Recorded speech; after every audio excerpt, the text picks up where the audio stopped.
조국 전 법무부 장관 아들에게 허위 인턴 경력 확인서를 발급해준 혐의로 기소된 최강욱 열린민주당 대표가 1심에서 징역형의 집행유예를 선고받았습니다. 형사사건에서 금고형 이상을 선고받으면서 최 대표는 의원직을 상실할 위기에 처하게 됐는데 즉각 항소하겠다는 뜻을 밝혔습니다. 임성호 기자의 보도입니다.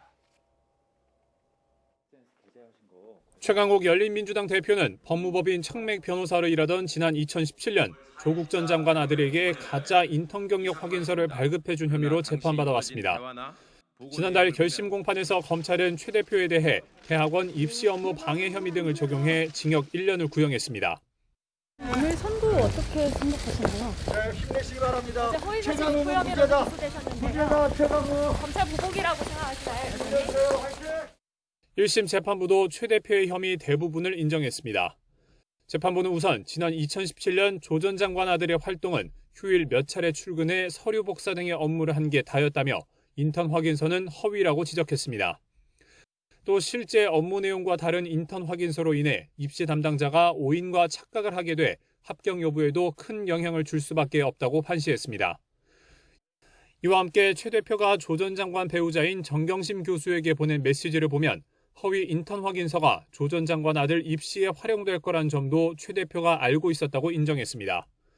재판부는 최 대표의 행위가 입시 공정성을 훼손한 것으로 가벼이 볼 수 없다며 비슷한 행위를 예방해야 한다는 점을 양형에 반영해 징역 8개월에 집행유예 2년을 선고했습니다.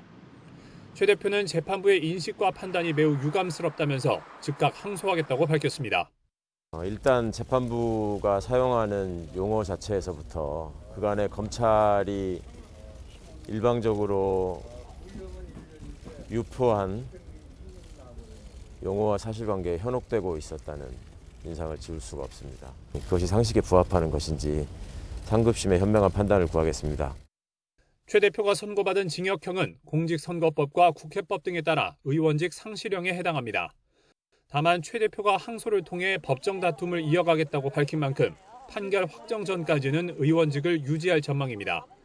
최 대표는 지난해 4월 총선을 앞두고 인터넷 방송에서 조 전 장관 아들이 실제로 인턴 활동을 했다는 발언을 했다가 선거법상 허위사실 공표 혐의로도 고발돼 따로 재판을 받고 있습니다. 최 대표의 혐의는 조국 전 장관 부부의 자녀 입시 비리 혐의와도 직접적인 관련이 있습니다.